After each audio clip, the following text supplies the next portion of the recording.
El día de hoy tiene que bendecirnos y tiene que activarnos, amén. Y vamos a Primera de Samuel 9:1. En Primera de Samuel 9:1 hay una historia fabulosa donde Dios, por mandato del pueblo, le da la oportunidad a una persona que empiece a gobernar. Escuche lo que le voy a empezar a ministrar en los próximos minutos. Nosotros tenemos la capacidad para gobernar. Usted tiene la capacidad para gobernar. Por eso la palabra de Dios me dice a mí algo muy claro, que Dios nos levantó como reyes y como sacerdotes. Como rey aquí en la tierra, usted tiene la capacidad para gobernar, para administrar todo lo que el Espíritu Santo nos permite tener acá en la tierra. ¿Cuánto me sigue? Y como sacerdote, yo tengo la capacidad de poder administrar la gloria, el poder y la revelación de la palabra. Yo no sé a quién le estoy hablando en esta noche. Le estoy hablando a gente que está teniendo en claro realmente a qué fuimos llamados. Entonces yo tengo la capacidad de poder gobernar, administrar la gloria de Dios. Amén. Toda persona que es llamado al ministerio es empoderada en el ministerio. Toda persona que es llamada al ministerio es preparado en el ministerio. Toda persona que es llamada al ministerio es procesado para el ministerio. Amén. Entonces Cristo vino a enseñarnos a través de su vida que cada día hay una oportunidad en nuestras vidas. Jesús todos los días aprovechaba su vida. ¿Cuánto me siguen? Cada día que pasaba, Dios aprovechaba con la sabiduría de Dios cada paso que él daba. Amén. Entonces en Primera de Samuel 9:1 dice lo siguiente. ¿Cuánto me siguen? Dice la palabra de Dios: había un varón de Benjamín, hombre valeroso, el cual se llamaba Cis, de Abiel, hijo de Seror, hijo de Becorat, hijo de Afiab, hijo de ¿qué? De un benjamita, versículo 2. Y tenía él un hijo que se llamaba, diga conmigo, Saúl.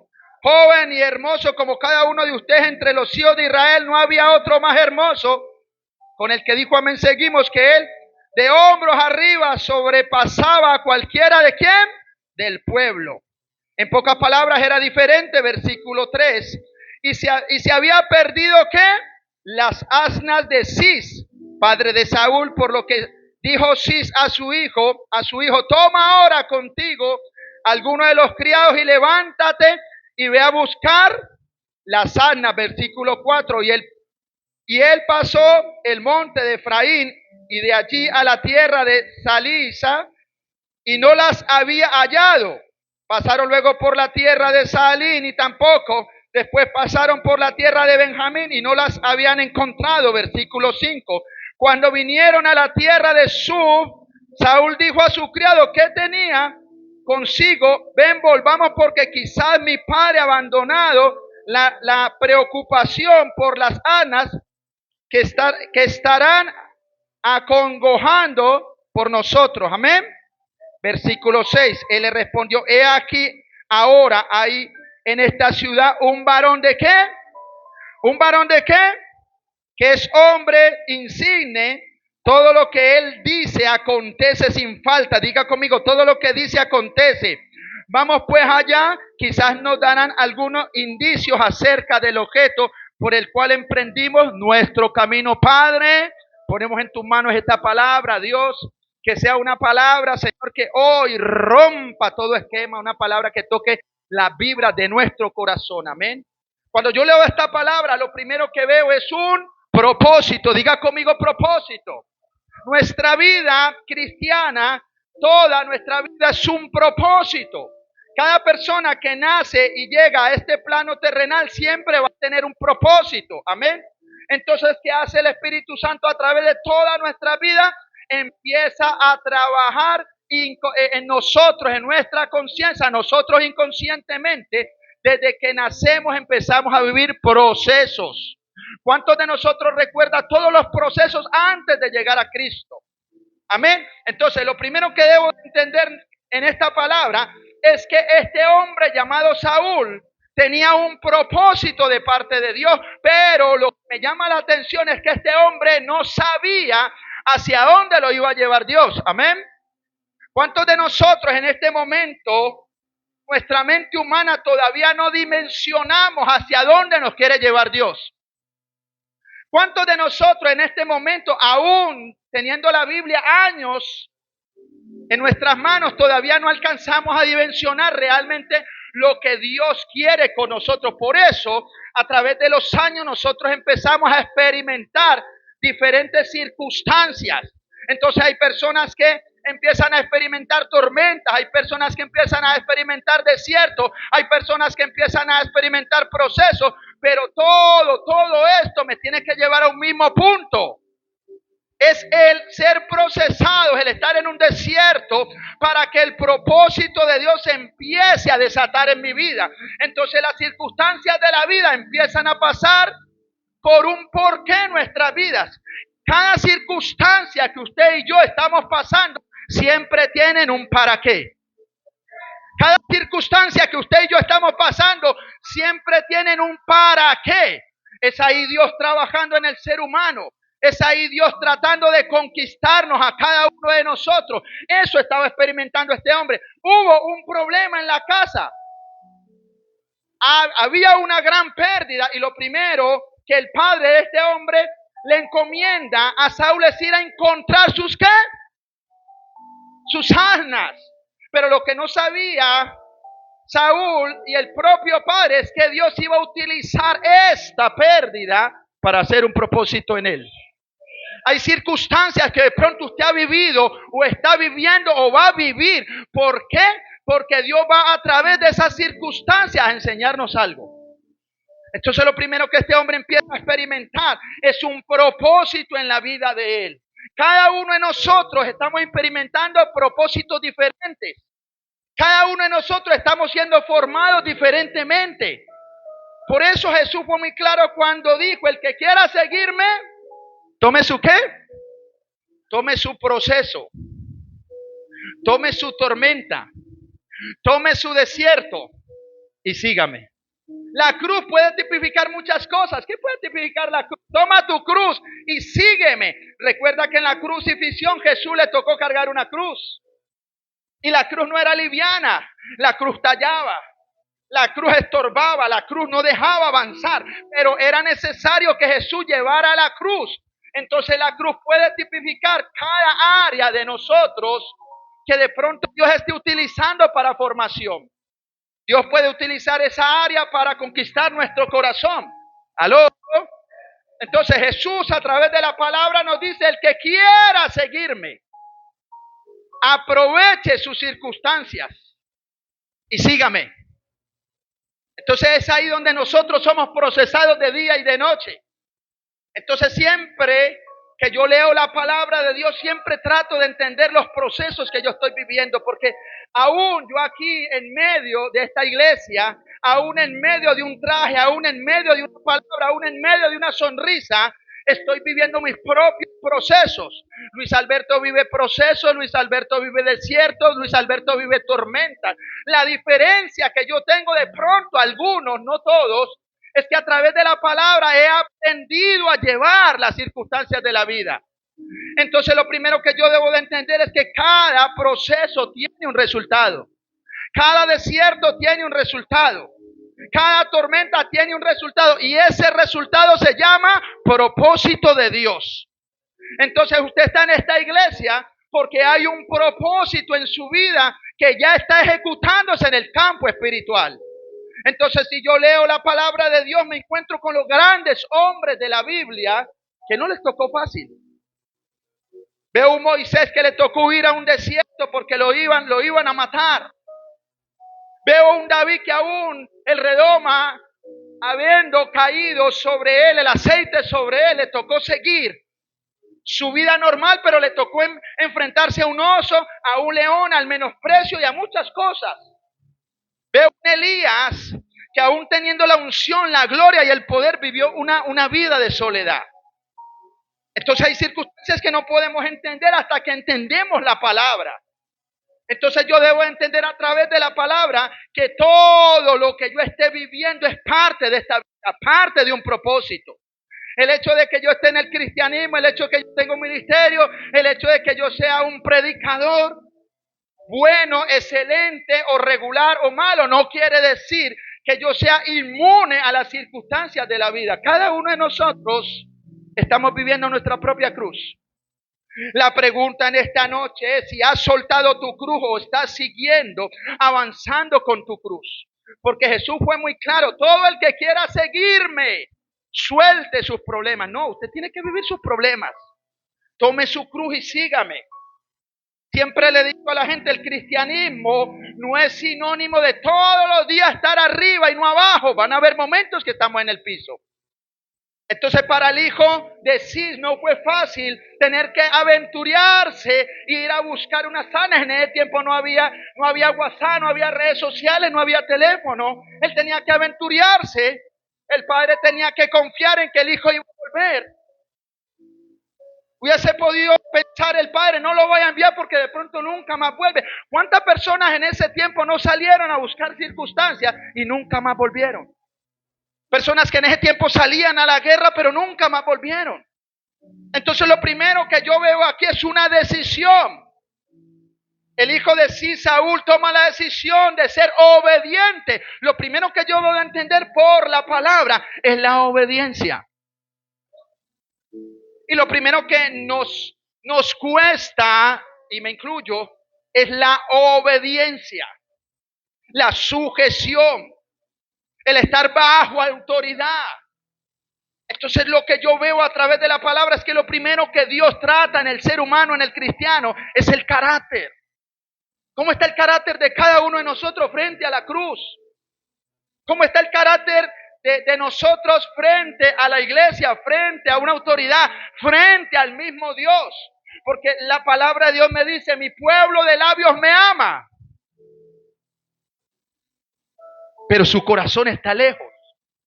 Cuando el corazón del ser humano está lejos de Dios, cuando empezamos a vivir un cristianismo a nuestra manera, cuando somos obedientes a nuestra manera, cuando leemos la palabra a nuestra manera, cuando no nos despojamos de lo que Dios tiene que despojar de nosotros, porque nosotros nos aferramos a nuestra propia conveniencia. ¿Quién no le gusta la gloria de Dios? Con dos. ¿A quién no le gusta la gloria de Dios? Nos fascina la gloria de Dios. Es nuestro maná en esta iglesia. Yo sin el desayuno, sin el almuerzo y la comida muchas veces no puedo sobrevivir. La gloria de Dios se nos convirtió en nuestro respirar. Si tú dejas de respirar, te mueres. Si esta iglesia, la gloria de Dios se fuera, queda muerta esta iglesia. Nos fascina respirar. Desde que nos levantamos hasta que nos acostamos, respiramos aliento de vida. Respiramos. La pregunta es ¿por qué la iglesia respira? ¿Por qué el ser humano respira? Usted respira porque en Génesis Dios dio una orden de soplar aliento de vida sobre nosotros. Todos los días usted respira ese aliento que Dios habla en Génesis. Todos los días usted suelta y recibe ese aliento del Eterno. Yo tengo parte del Eterno en mi vida. Todo lo que yo realmente respiro es ese aliento del Eterno. Entonces siempre tenemos que dar gracias porque cada día usted respira ese aliento de vida. Pero muchas veces el sagrado se nos vuelve común. El venir a la iglesia se nos vuelve común. La gloria de Dios se nos vuelve común. Todo se nos vuelve común. Y ahí es donde nosotros tenemos que tener mucho cuidado. ¿Qué se te ha vuelto común dentro del cuerpo de Cristo? ¿Qué se nos ha vuelto común dentro de la iglesia? ¿Por qué? Porque la iglesia es un campo de batalla donde todos tenemos que ser preparados. Yo no vengo a la iglesia porque realmente no tengo nada que hacer en mi casa. Si yo hago una encuesta aquí, todos tenemos ocupaciones, diversas ocupaciones. Y hay veces hay personas que les cuesta venir a la iglesia por las ocupaciones y es entendible. Pero nosotros tenemos que volver la iglesia parte de nuestras prioridades. Porque hay momentos donde empezamos a clasificar nuestra vida inconscientemente. Le damos prioridad a un trabajo, le damos prioridad a unos amigos y así sucesivamente. Y de último la iglesia, cuando la iglesia tendría que ser la prioridad número uno. Ahora, es entendible porque yo sé que ahí es donde Dios está trabajando en nuestro corazón. Entonces, a través de la obediencia que este hombre estaba haciendo, Dios estaba glorificando.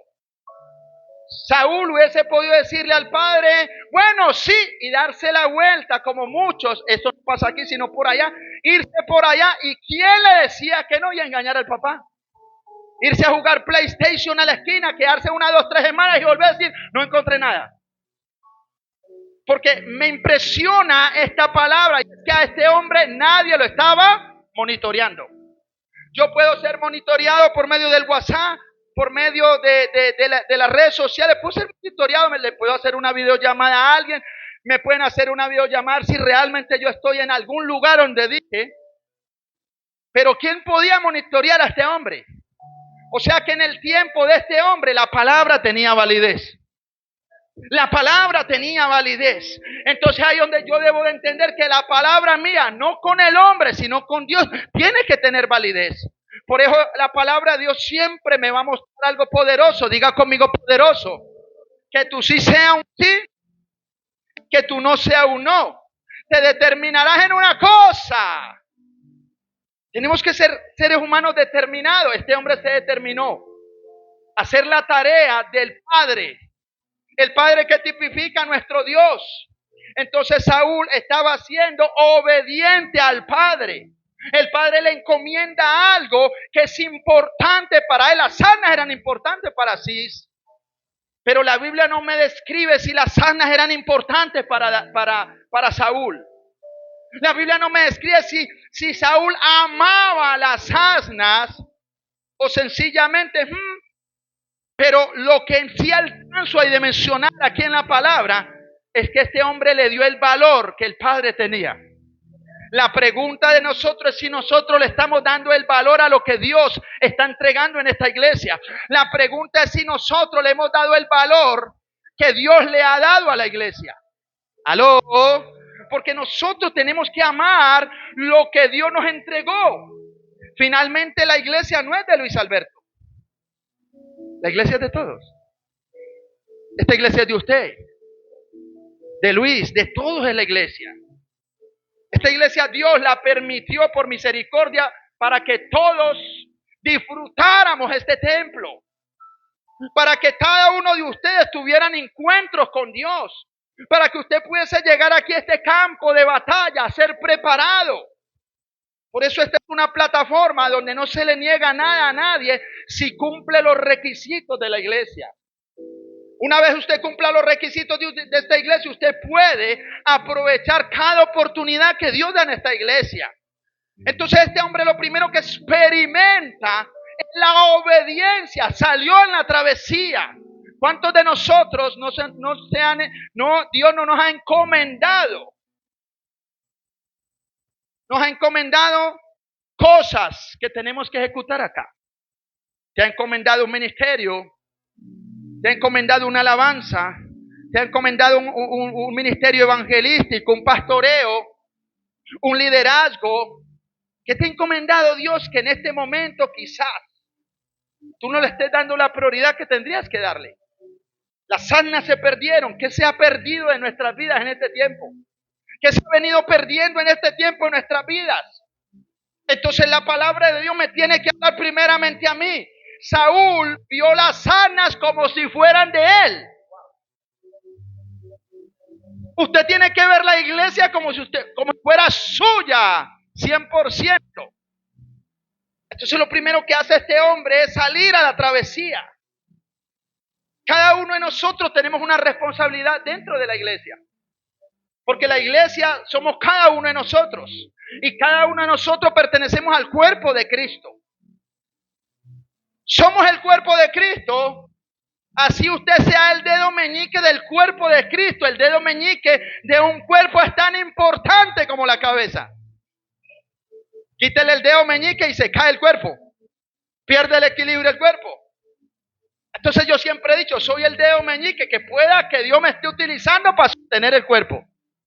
Usted el dedo meñique, que quizás todos lo menosprecian como pequeñito, pero ese dedo meñique está sosteniendo el cuerpo.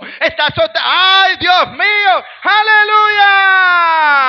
Porque todos somos importantes para Dios. Todos somos importantes. ¿Cuántos de nosotros hemos menospreciado el dedo meñique? ¿Cuántos de nosotros no hemos menospreciado la mano izquierda porque soy derecho? ¿O cuántos hemos menospreciado la mano derecha porque soy zurdo? Pero quítale la mano izquierda a un derecho, ¿cómo queda? Quítale la mano derecha a un zurdo, ¿cómo queda? Porque cada cuerpo en nuestras vidas lo necesitamos. Entonces Dios a través de su palabra nos ha dado el valor a cada uno de nosotros. Pero cada uno de nosotros siempre, escuche, siempre vamos a ser probados en la obediencia. Dios siempre va a usar una persona para probar el nivel de obediencia por el cual tú te tienes que mover. En este caso, ¿a quién está usando Dios? Al padre de Saúl. El padre de Saúl, por mandato de Dios, quizás el padre de Saúl nunca se dio cuenta que Dios lo estaba usando. Entonces lo que hace Dios es permitir que unas asnas se pierdan y colocarle en el corazón del padre mandar a Saúl. Ahí estaba siendo probado. Ahí estaba siendo probado Saúl. ¿Cuántos de nosotros no nos ha llegado terceras, cuartas, quintas personas con una palabra? Y seguimos en la silla. Dios te está llamando, Dios te está llamando, Dios te está llamando y seguimos en la silla. Y yo te puedo decir algo de parte de Dios. Siempre la palabra jamás va a escasear para personas que están en una silla. Siempre va a estar la palabra allí. El problema es cuando la persona termine los días en esta tierra y la palabra se quede en Dios te está llamando. ¿Qué va a pasar el día de mañana cuando ya nuestras fuerzas se hayan acabado y siga la misma palabra? Dios te está llamando, Dios te está llamando. ¿Qué va a pasar ese día? Donde estemos frente al trono de la gracia, confrontados en la gran pantalla gigante que va a haber, donde Dios nos va a pasar o nos va a pedir cuentas por toda la obediencia que tuvimos que tener aquí en la tierra. ¿Qué le vamos a decir? ¿O qué argumento le vamos a dar al que no le puede argumentar nada? Yo puedo darle un argumento al pastor Junior y lo puedo enredar y él puede decir, bueno, sí. Le puedo dar un argumento a mamá Delia y ella puede decir, bueno, sí. Le puedo dar un argumento a cada persona acá en la tierra. Pero ¿qué argumento serviría ante el trono de la gracia? ¿Cuál va a ser el argumento? No hay argumento humano que podamos tener frente al trono de la gracia. Entonces, básicamente, esta palabra me tiene que confrontar. ¿Qué se te ha perdido en este momento? ¿O qué ha hecho Satanás para que se te pierda algo valioso? Entonces, este hombre empezó a ser procesado. La obediencia trae bendición. Quizás este hombre al principio se negó. Uy, esa travesía, yo estaba lo más de cómodo en mi casa, pero emprender un viaje, pero quizás en ese momento él tuvo la capacidad de entender que él tenía que ser obediente a papá. Usted y yo tenemos que ser obedientes a papá. Y no estoy hablando del padre terrenal de la casa, o el padre terrenal que un día se fue y nunca volvió. Estoy hablando del Padre Celestial, el Eterno, el Alfa y el Omega, el principio y el fin, el creador del cosmos y el universo, lo visible. ¡Aleluya! Entonces los grandes hombres de Dios tuvieron luchas ante una demanda. Todos los grandes hombres de Dios tuvieron luchas ante una demanda. La demanda siempre tiene que arrojar un resultado perfecto. Pregúntenme cuál resultado. El resultado que tiene que arrojar una demanda es la obediencia, porque la palabra obediencia es el principio de un ministerio. La palabra obediencia es el principio de un ministerio. El ministerio donde empieza la demanda, donde Dios empieza a demandar y nosotros empezamos a obedecer. Ahí empieza el ministerio de nosotros con la obediencia y muchas veces la obediencia va a costar. Porque muchas veces van a haber demandas donde Dios te va a demandar que sueltes. Hay momentos donde Dios te va a decir, suelta lo que no quieres soltar. Suelta lo que tu carne está aferrando. Suelta personas, suelta lugares, suelta circunstancias. Y es ahí donde nos va a costar y nos va a doler. Y una vez la persona tome la decisión de soltar cosas que le van a doler, es ahí donde se va a ver reflejado la obediencia. Porque muchas veces la obediencia va a doler. Y no te voy a decir mentira, me ha tocado soltar cosas que mi carne no ha querido soltar por años. Personas que humanamente yo digo, pero ¿por qué? Y es ahí donde la palabra me tiene que llevar a una respuesta. Abraham y Lot. Donde Dios le dice a Abraham, suelta a tu sobrino Lot. Y la pregunta a mí es, ¿qué tenía Dios con Lot? Si Lot era un buen hombre, era el sobrino de Abraham. ¿Por qué? Porque Abraham tenía que soltar a Lot. ¿Por qué lo tenía que soltar? Si Dios podía coger a Lot y unirlo con Abraham y sacar una bomba para el infierno. Pero hay personas que a pesar de que no son malas, no están dentro de lo que Dios te va a entregar. Hay personas que de pronto no son malas, pero no están en el propósito que Dios va a demandar sobre nosotros. ¡Aleluya! Entonces ahí donde yo debo de entender que cuando Dios te quita algo es porque te va a entregar algo mejor. Cuando Dios te quita algo es porque te va a entregar algo igual o mejor. Dios nunca deja vacíos en nuestra vida. Dios nunca va a dejar tu mano vacía. Dios nunca te va a demandar algo y dejarte en la calle sin nada. Lo único que Dios está haciendo es trabajar la obediencia de cada uno de nosotros. Y es ahí donde el ser humano siempre va a ser confrontado. Luis Alberto ha sido confrontado durante 17 años, donde me ha tocado soltar personas, lugares, cosas que de pronto inconscientemente se me han metido en mi corazón, porque la palabra de Dios, que es lo primero que me demanda de que nosotros tenemos que cuidar nuestro corazón. De toda cosa guardada, guarda tu corazón, porque de él mana la vida. Lo que está diciendo es cuidado con el corazón. Porque dice la palabra de Dios que engañoso es el corazón del hombre. Engañoso. Cuando el corazón se vuelve engañoso, cuando yo no entrono a Dios, sino que empiezo a entronar terceras, cuartas cosas o personas en mi corazón. ¿Quién es el primero que me tiene que gobernar mi corazón? Dios. Pero si el corazón del hombre es gobernado por el mismo hombre, es ahí donde el corazón se vuelve perverso. Wow. Cuando el corazón es gobernado por el que es, obviamente cuando Dios gobierna nuestro corazón, bendito Dios, y Dios va a trabajar nuestro corazón. Es ahí donde nuestro corazón va a dar resultados. Por eso cuando Dios le dice a Samuel, ve y unge al próximo rey de Israel, un hombre con el corazón conforme al corazón de ¿qué? Entonces siempre me pregunté esta palabra, ¿por qué la Biblia dice un hombre con el corazón conforme? No dice con el corazón de Dios. Ahí tenemos que hacer una buena exégesis de la palabra. Una cosa es el corazón de Dios y otra cosa es conforme al corazón de Dios. Entonces David tenía un corazón conforme, y la palabra conforme quiere decir un corazón dispuesto a dejarse formar. David tenía un corazón conforme a Dios porque él tenía un corazón que se iba a dejar formar. Hay personas que no tienen un corazón conforme al corazón de Dios, sino conforme a sus propias necesidades. Estas son aquellas personas que son difíciles de entrar en una obediencia con Dios. ¿Por qué? Porque están enseñados siempre a gobernar su vida con base a lo que realmente quieren y no a lo que Dios quiere. Entonces, ¿qué tiene que hacer Dios? Un rompimiento en ellos. Pero para que haya un rompimiento en una persona que tiene un corazón duro, la persona tiene que ser tratada primeramente en el carácter, porque Dios trabaja es en la voluntad del hombre. Yo vengo a la iglesia por mi propia voluntad porque quiero agradar a Dios. Yo no puedo venir a la iglesia obligado. Usted no puede venir a la iglesia obligado porque a Dios no le sirve nada obligado. Usted viene a la iglesia porque usted tiene un corazón que se ha dejado formar por Dios. Yo tengo un corazón que se ha dejado por años formar por Dios. Y ese es el peregrinar cristiano. La clave del éxito del peregrinar cristiano es tener un corazón conforme a Dios. Un corazón que se deje formar por Dios. y cómo somos formados por Dios a través de las circunstancias de la vida.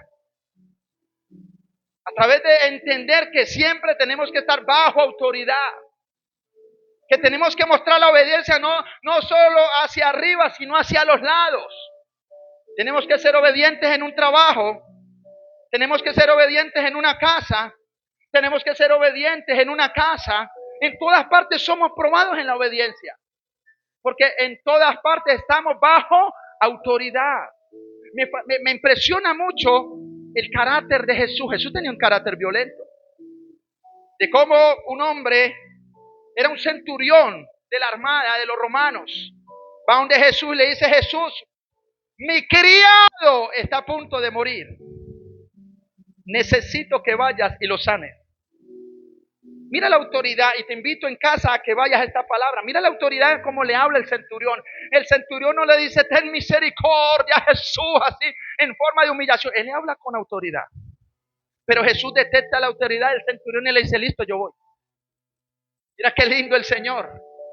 Que aún el centurión, siendo inconverso, siendo secular, él acepta la autoridad y le dice: ok, pero después el centurión cambia de pensamiento y dice: no, un momentico.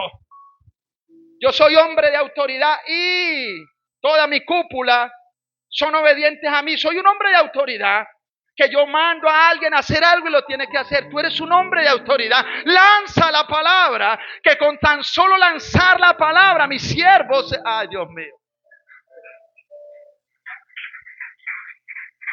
Entonces Jesús se maravilla del ejemplo que le da. Jesús dice: wow, yo me estoy sujetando a la autoridad, pero Él me está reconociendo la autoridad. Ojo, yo me estoy sujetando a la autoridad, pero Él me está reconociendo la autoridad. Entonces hay un cambio allí celestial. Entonces Jesús se maravilla de cómo este hombre reconoce la autoridad de Jesús y dice: ok, como tú digas, y lanza la palabra. Pero la Biblia no me describe si el centurión se convirtió, si el centurión fue uno de los discípulos. Pero aquí me doy cuenta cómo Jesús respeta las autoridades. Y muchas veces nos cuesta respetar a un pastor. Nos cuesta respetar a un líder. Nos cuesta respetar a una persona que está trabajándole fuertemente en la obra del Señor. Entonces es ahí donde nuestro carácter tiene que ser expuesto. Y es ahí donde nosotros nos tenemos que dar cuenta cuáles son nuestras fallas para cambiar. Nosotros tenemos que estar dispuestos a ser todos los días renovados. Entonces hay momentos donde van a haber demandas diferentes en cada uno de nosotros. Hay personas que tienen que ser reseteadas para volver a empezar de cero. Hay personas que hay demandas donde hay personas que tienen que desaprender para volver a aprender. Y es ahí donde está el desafío. ¿Hasta dónde estás dispuesto tú a cambiar por Cristo? Porque todos los cambios que yo den tienen que tener un mismo resultado: la figura de Cristo acá en la tierra. Por eso Juan el Bautista le fue difícil. Escuche bien lo que le voy a ministrar. Juan el Bautista fue el último profeta del Antiguo Testamento. Y acá hay una controversia, porque los eruditos de la palabra, los que pelean por la sana doctrina, por medio de la ley, dicen que ya no hay profetas en esta tierra. Que el último profeta es Juan el Bautista. Sí, la Biblia dice que es el último profeta. Pero por medio de la revelación yo me tengo que dar cuenta que es el último profeta del Antiguo Testamento, porque en el Nuevo Testamento se empiezan a mover otros profetas.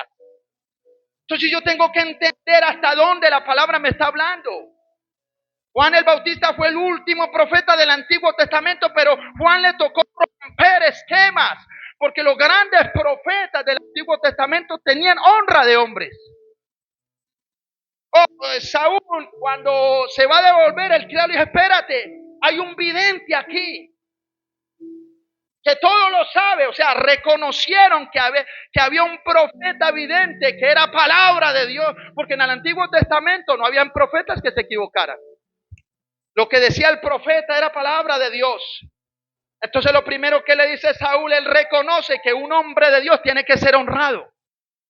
Y él le dice: tenemos que llevarle algo a este hombre para que él pueda soltarnos lo que necesitamos. Mira la honra tan tremenda. En pocas palabras, los profetas del Antiguo Testamento siempre estaban arriba y no abajo. El ser profeta en el Antiguo Testamento era la espuma de la Coca-Cola, lo que muchos quieren ser en este nuevo pacto, estar arriba y no abajo. De ahí viene la honra que muchos profetas se mueven, diciendo: es que usted me tiene que honrar con dinero, usted me tiene que honrar. O sea, se quedaron en el Antiguo Pacto. Y ahora te lo voy a explicar más minuciosamente. En el Antiguo Pacto todos tenían por obligación que ser honrados. Saúl, no conociendo a Dios, reconoce que el vidente tiene que ser honrado con dinero, con un presente. Entonces es ahí donde Juan el Bautista, siendo el último profeta del Antiguo Testamento, tiene ese ADN de decir: wow, yo soy un profeta y me tienen que honrar. Pero recibe una orden en el desierto. Diga conmigo: desierto. Y la orden que recibe en el desierto es que él estaba destinado no a profetizar. Porque si tú estudias el ministerio de Juan, Juan nunca profetizó, ni hizo milagros, ni señales, ni prodigios. Fue la voz que clamaba en el desierto, la voz que clamaba en el desierto, la voz que nos enseñó a que en medio de los desiertos hay que ¡aleluya! Y lo primero que Juan recibe en el desierto, ¿qué es? Una demanda. Dice: tú eres un profeta del antiguo pacto, lo reconozco. Pero tienes que romper un esquema, porque Jesús tiene que venir a ser parte del antiguo pacto y abrir el nuevo pacto. Escuche, cuando Jesús llega a la tierra, Él llega en un momento donde pertenecía al antiguo pacto. El nuevo pacto, ¿dónde empieza? En la cruz. Cuando Jesús es crucificado, empieza el nuevo pacto. ¿Aló? De la cruz para allá empieza en Hechos de los Apóstoles el nuevo pacto. En todos los evangelios, lo que se estudia de los evangelios, era la preparación de los discípulos para el nuevo pacto. Y el nuevo pacto que traía el reino de los cielos. Por eso Juan el Bautista decía: arrepentido porque el reino de los cielos se ha... Después de la cruz, ya el reino de los cielos no se acercaba. Se establecía con la cruz y el velo rasgándose de arriba para abajo. Lo primero que experimentamos nosotros es el establecimiento del nuevo reino acá en la tierra. En Hechos de los Apóstoles eran todos parte del nuevo pacto, donde vino el derramar del Espíritu Santo. ¿Aló? Donde empezamos a experimentar no el Espíritu de Jehová que estaba siempre sobre los profetas, sino el Espíritu Santo que estaba sobre nosotros. ¡Ay, Dios mío! ¡Aleluya! ¡Aleluya!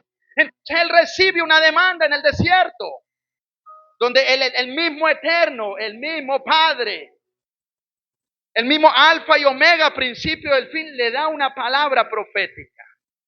Una palabra que rompería el esquema de la mente de Juan. ¿Qué le dijo? Juan, es necesario que mengues para que Cristo crezca. Ahí todo ego de hombre cayó al piso. Porque ¿a quién no le gusta figurar? ¿A quién no le gusta estar adelante y no atrás? Todos queremos estar adelante y no atrás. Llegas a un banco donde hay 3,000 personas esperando a llegar a la casilla y tú llegas de último. Yo quiero estar adelante. Llegas a la tienda porque estás de afán, te levantaste tarde para hacer el almuerzo, estás de Dios mío, que me atiendan a mí primero, y no sabes que hay personas ahí esperando. A todo el mundo quiere estar adelante. Pero qué difícil cuando la demanda de Dios es siempre estar de último. Siempre estar de último. Y siempre me he preguntado por qué Dios siempre nos lleva a nosotros a estar de último, porque está tratando nuestro carácter. Porque siempre nos fascina estar adelante y no atrás. Siempre nos fascina estar sentados a la mesa y no estar de pie sirviendo. Ese es el cristianismo.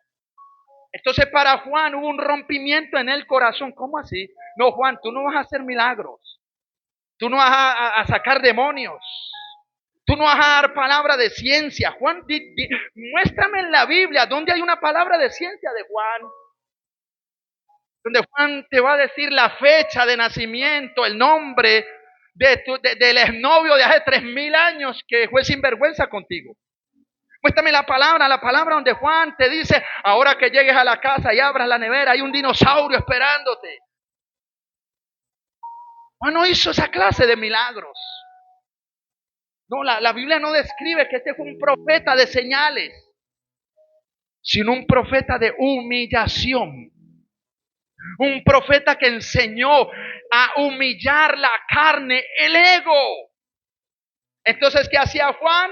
Lo único que se le fue permitido a Juan fue predicar, arrepentido porque el reino de los cielos se ha acercado. ¿Y sabes qué lo pone a hacer el Eterno? A bautizar. Muéstrame un profeta en el antiguo pacto que haya bautizado. Y cuando hablamos de bautismo estamos hablando de servicio. Tenía que bautizar al pueblo. En pocas palabras, tenía que servirle al pueblo. El gran profeta sirviendo. El gran profeta Juan, ¡wow! Él tendría que ser el vidente, que tendría que estar sentado esperando que la gente le llevara presente, le llevara regalos, le llevara dinero. Estaba sirviendo. Entonces yo puedo entender que todo tiene que haber cambiado en nuestra mente. Pero muchas veces nos quedamos en el antiguo pacto donde queremos que nos sirvan. Y no queremos servir. Y les voy a decir algo aquí chiquitico. Estaba en República Dominicana y estaba siendo tratado como todo un príncipe. Me levanté todo cuadrado. Y me dice un pastor, mañana voy a hacer pan, te necesito temprano. Y yo, bueno, gloria a Dios. Y me levanté, Pastor Junior. Y el hombre estaba haciendo como 500,000 panes. Yo, bendito Dios, y me senté. Y el tipo mío, no te sientes, necesito que vengas y me ayudes. Yo, bueno, hasta ahí va bien. Y me paré yo a ayudar al hombre, no sabía nada de pan, pero empecé a mirar, decir, ve, esto se hace así. Y el tipo coge la masa, la coloca, pues los que saben de pan saben cómo es a vuelta, y dele a la masa, y dele, y la masa va cambiando de color. Y yo decía, wow, nunca había visto una masa cambiar de color. Entonces el hombre era, páseme la leche, páseme los huevos. Yo traté de quebrar un huevo, me decía, así no se quiebra el huevo, hasta me regañaron. Decía, Satanás, se metió el diablo. Y yo decía, bueno, entonces ¿cómo quiebra esta vuelta? No, mijo, eso tiene que ser suavecito porque de pronto se le va la cáscara. Yo dije, entre mí, yo sé quebrar huevo. Toda la vida he hecho arroz con huevo. Y ahorita me han hecho como es la quebrada de huevo pues a los dominicanos. Y bueno, el hecho fue que quedó allí el hombre, hicimos el pan, como, Dios mío, yo pensé que hacer pan era en media hora. Por eso usted cuando va a una panería, usted llega y quiere ver el pan caliente eso tiene un proceso de horas. Bueno, no sé, el tipo se demoró muchas horas y yo ya estaba cansado. Ya estaba cansado ya de estar allí viendo la masa, dando vueltas y dando vueltas. Y llega un momento y yo no estaba haciendo nada y el tipo, no se vaya. Decía, Satanás, en serio me tocó quedarme acá. El hecho es que se termina a mediodía, desde las 8 de la mañana, yo viendo masa, Eugenio, y dele, y dele, y dele. Yo ya me soñé hasta enmasado yo ese día, Dios mío, masa por todo lado. Y llegó el último día, todos estábamos agotados. Yo que terminé agotado como si yo hubiera hecho todos los panes yo solo. Entonces el tipo se sienta en la mecedora y yo voy a coger un asiento. El tipo me dice, pastor, hágame un favor, gloria a Dios, aleluya. Había una mesa de aquí hasta allá, el Jarillón. No, mentira, era como hasta donde está Luis. Y me dice el tipo, hazme el favor y limpia la mesa. Yo ahora ya metió el diablo. Por Dios, vengo desde Cali, Colombia, como un embajador del reino a limpiar mesas aquí en República Dominicana. Satanás. Y el tipo, yo pensé que me estaba bromeando. Ese día me reí sin querer reírme. Y el tipo, serio. Dios te me está hablando en serio. Yo ese diablo. Cuando llega la esposa y me pasa el agua, la sabra y el jabón, dije, Satanás, ahora sí. Y dije, bueno, está bien. No se me va a quitar el esmalte de las uñas. Y empecé. Que Dios mío, ese pan pegado. Yo, Satanás, me pegó y yo, dele y dele. Y el tipo meciándose allí. Y yo viendo el tipo meciándose. Y yo, Dios mío, me sentí como en Karate Kid cuando mandaron al discípulo a lavar carros.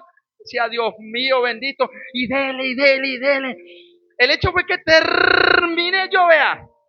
Dios mío, le dije, pastor, vea, hasta usted se puede peinar en esa, porque era una mesa, eso es, ¿cómo es que se llama ese material? Esa cosa que usted sabe más que yo. Listo, ese día me fui a dormir cansado, Dios mío.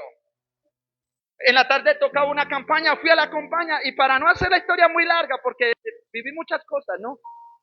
Llego yo cansado de la campaña, pues en el día, en la noche campaña, Dios mío.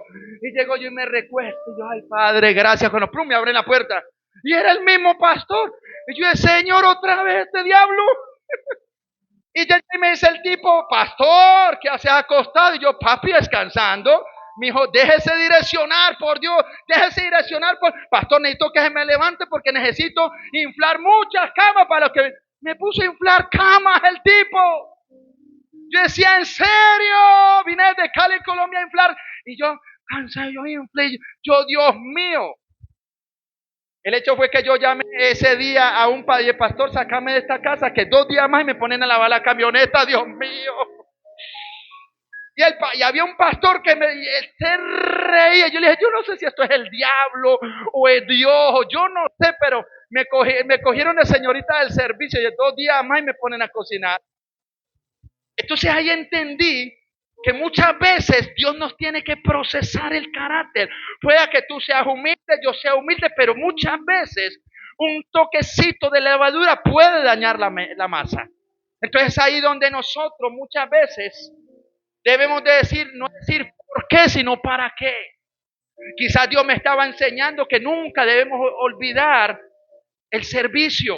Así Dios nos suba a la cúspide de la montaña, así Dios nos lleve a donde nos lleve, nunca debemos olvidar de dónde nos ha sacado Dios. ¡Aleluya! Y ahí estaba Juan el Bautista, con una palabra fuerte, que quizás al principio le fue difícil, pero aceptó que él no era un profeta como los demás, que la demanda de él era mayor, tenía que servir. Entonces a nadie le gusta estar de último, pero dice la palabra de Dios que los últimos serán primeros. Los últimos serán primeros. ¡Aleluya! Ponte sobre tus pies. Y quiero que te pongas sobre tus pies. Y ahí estaba Saúl, siendo procesado por papá, porque papá le dio una demanda y él tenía que moverse en fe, y él lo primero que aceptó que fue aceptar la demanda. Amada iglesia, no sé qué circunstancia esté pasando en este tiempo, pero sea la circunstancia que tú estés pasando, nunca se te olvide la identidad. Finalmente, para no hacerte la historia muy larga, este hombre llega donde el profeta vidente, le llevan un presente, Eugenio, y automáticamente el profeta, me llama la atención, no tengo tiempo para desmenuzar esto, pero me llama la atención que el profeta vidente no le habla de las asnas. Él no le habla de las asnas, le habla de un propósito.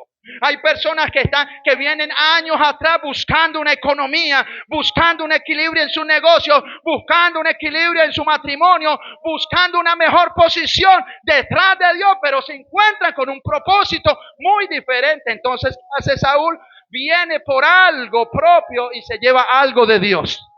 Usted ha llegado por algo propio, pero se está llevando y se va a llevar algo de parte de Dios. ¡Aleluya! ¡Aleluya! Entonces es ahí donde la obediencia de este hombre llamado Saúl desató un propósito grande de Dios. Le desató un propósito grande. Yo te voy a decir en esta noche, de parte del corazón de Dios, no sé qué esté pasando por tu vida.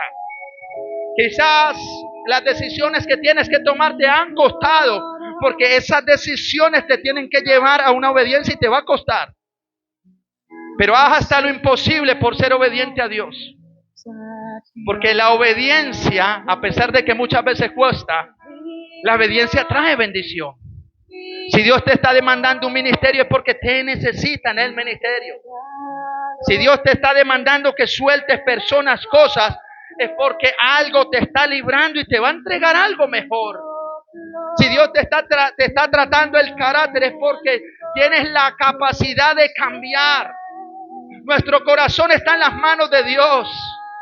Pero tenemos que aceptar la voluntad de Dios. Jesús lo enseñó en el Padre Nuestro, donde por medio del Padre Nuestro nosotros tenemos que renunciar a nuestro libre albedrío para que la voluntad de Dios se adhiera a nuestra vida, y siempre nos va a costar eso. Entonces, ¿qué dice el Padre Nuestro? Que se haga la voluntad de Dios, y lo gritamos a los cuatro vientos: Señor, que se haga tu voluntad, no la mía. Pero muchas veces de labios para afuera y no de corazón, porque el hacer la voluntad de Dios va a costar, pero va a traer bendición. Y quizás hay personas que han tratado de no hacer la voluntad de Dios, se han abstenido de hacer la voluntad de Dios, y han pasado años y han venido consecuencias, porque la voluntad de Dios muchas veces nos aleja de problemas. Porque muchas veces Dios te dice: suelta a una persona, pero a ti te parece que no hay que soltarla, pero ya en el kairos de Dios esa persona ya ha hecho daño. Suelta ese negocio turbio, ese negocio que vas a hacer, no lo hagas. Y tú dices: pero ¿cómo no hacer el negocio si me va a dar mucho dinero y lo necesito hasta para la obra de Dios? Pero en el kairos de Dios, ese negocio que vas a hacer te va a traer problemas, y así sucesivamente. Que qué lindo cuando la iglesia se deja direccionar por el Cordero. Qué lindo cuando Dios te dice: levanta las manos, y tú levantas las manos. Qué lindo cuando el Espíritu Santo te dice: humíllate, y terminamos humillados. Qué difícil cuando el Espíritu Santo está demandando humillación y tú estás parado mirando para todos lados. Qué difícil cuando el Espíritu Santo te está diciendo: levanta las manos, y estamos sentados porque estamos cansados. Esto es en pequeñitas cosas. Muchas veces somos probados y no calificamos. Cuando el Espíritu Santo te dice: corre a la iglesia, y corres a la cama. Corre a la iglesia y corres para cualquier parte menos la iglesia. Pequeñas cosas tan diminutas donde nosotros fallamos. Y muchas veces le decimos: Señor, envíame aquí, envíame a mí. Señor, cuenta conmigo. Gloria a Dios, aleluya, para las que sea contigo, papá. Palabras de un hombre llamado Pedro: contigo hasta la muerte. Y terminó Pedro negando a Jesús, porque la voluntad del hombre siempre va a caer. La voluntad de Dios siempre va a caer en el piso. La voluntad de Dios siempre va a caer al piso. Eso me lo enseñó Pedro. Que Pedro quiso hacer su propia voluntad y quiso impresionar a Jesús. Pero ¿quién puede impresionar a Dios si Dios conoce nuestra entrada y nuestro salir? Oh Señor, contigo hasta la muerte, en tu camino para las que se sea, lo que sea contigo. Y son las primeras personas que terminan negando a Jesús. Porque muchas veces Dios no necesita palabras, sino hechos. Porque hay un libro sagrado dentro de los 66 libros que me enseña algo, y es Hechos de los Apóstoles. El nuevo pacto, ¿dónde empieza? El nuevo pacto no empieza en los evangelios, sino en la cruz. En Hechos de los Apóstoles empieza el nuevo pacto, donde la palabra es Hechos de los Apóstoles. No dice las promesas de los apóstoles, las palabras de los apóstoles. Dice los hechos. ¿Qué me quiere decir esta palabra, iglesia? Y se las impregno a ustedes. Que el nuevo pacto se desenlaza de los hechos, no de las palabras. El nuevo pacto no es las palabras, sino los hechos. ¿Hasta dónde estás dispuesto a hacer por Jesús? Porque en la cruz no fue la palabra de Jesús, sino el hecho de Jesús. Porque cuando Jesús vino a esta tierra, Él no vino a palabrasear, a dar palabra. Él vino a ser hecho para nosotros, hechos para nosotros. Si aguantó a las multitudes que lo aborrecían, porque Él empezó a hacer hechos para nosotros, a caminar haciendo cosas para nosotros. Jesús nunca prometió nada que no cumplió. Antes de prometer Jesús algo, ya lo había cumplido ante los ojos de muchos. Entonces la demanda de nosotros es los hechos de nosotros. Y puede que seas de las personas que no te ha ido bien en la vida, pero el hecho de que tengas una demanda de parte de Dios no quiere decir que te vaya bien en tu vida. Porque una cosa es mi vida personal y otra cosa es lo que yo tengo por obligación que hacer para Dios. Y pueda que no nos vaya bien en esta vida, pero al final de cuentas cuando ya estemos en el minuto 90, cuando ya vamos a partir a la presencia de Dios, lo que yo hice para Luis Alberto acá en la tierra no va a valer. Lo que va a valer es lo que yo hice para Dios. ¿Cuántos magnates partieron a la presencia de Dios? Multimillonarios, ataúdes de oro, lápidas de oro, mansiones con una lápida, pero se fueron vacíos. Vacíos, no les alcanzó la millonada de dinero, no les alcanzó. ¿Y cuánta gente sin cosas materiales partieron a la presencia de Dios, siendo ricos en el Evangelio, siendo ricos porque alcanzaron el reino de los cielos? Eso es lo que tienes que tener en tu corazón. Pelea por tus bendiciones, pelea por lo que tú quieres materialmente. Pero los hechos tienen que estar primero que todo.